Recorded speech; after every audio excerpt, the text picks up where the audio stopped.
আসসালামু আলাইকুম, মারুফাস কিচেনে সবাইকে স্বাগতম। আজকে আপনাদের সাথে গরুর মিক্সড কলিজার রেসিপি শেয়ার করব। গরুর কলিজা, ফ্যাপসা, তিল্লি, গুদ্দা এইসব একসাথে করে রান্নাটা করা আর কি। চলুন তাহলে রান্নাটি শুরু করা যাক।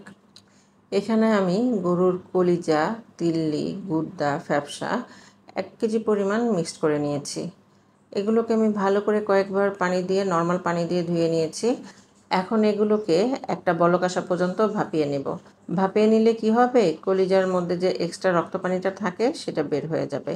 অনেকেই কিন্তু বলেন গরুর কলিজা রান্না করার পর তরকারির রং কালচে হয়ে যায়।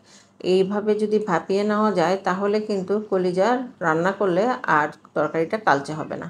দেখতেই পাচ্ছেন এটাতে বলক চলে এসেছে। এখন আমি একটি ছাঁকনির মধ্যে এই কলিজার পানিগুলো ছেঁকে নেব এবং কয়েকবার নর্মাল পানি দিয়ে ধুয়ে পরিষ্কার করে নেব।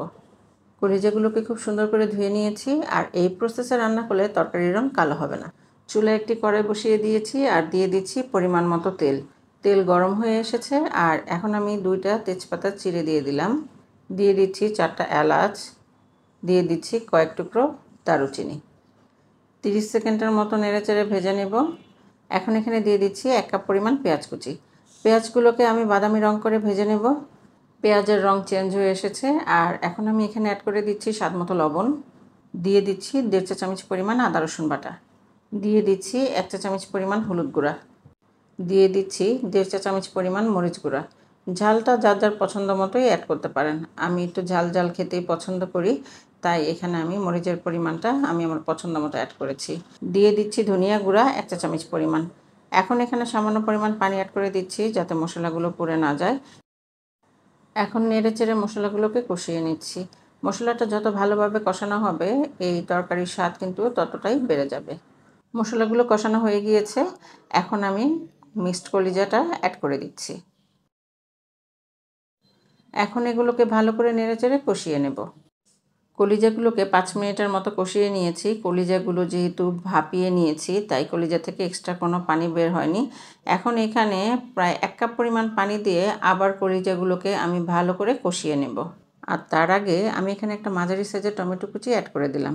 তরকারিতে টমেটো দেওয়ার কারণে তরকারির রঙটা অনেক সুন্দর আসবে এবং সব কিছুকে ভালো করে নেড়েচেড়ে আমি ঢাকনা দিয়ে ঢেকে মিডিয়াম আঁচে এই কলিজাটাকে রান্না করে নিচ্ছি।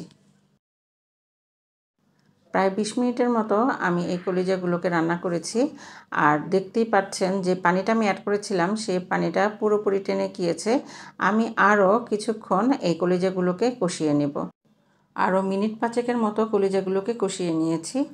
এখন এখানে গরম পানি অ্যাড করে দিচ্ছি প্রায় 2 কাপ পরিমাণ। আগে দিয়েছি 1 কাপ, এখন দিলাম 2 কাপ। প্রায় 3 কাপের মতো পানি আমি এখানে অ্যাড করেছি।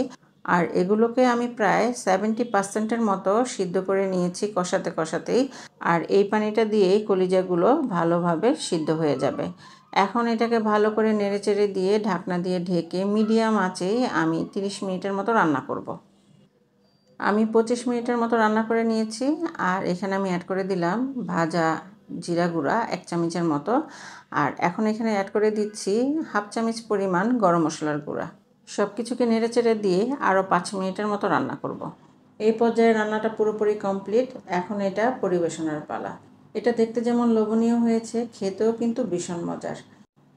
এই তরকারিটা রুটি, পরোটা, এমনকি গরম ভাতের সাথে খেতেও কিন্তু অসাধারণ লাগে।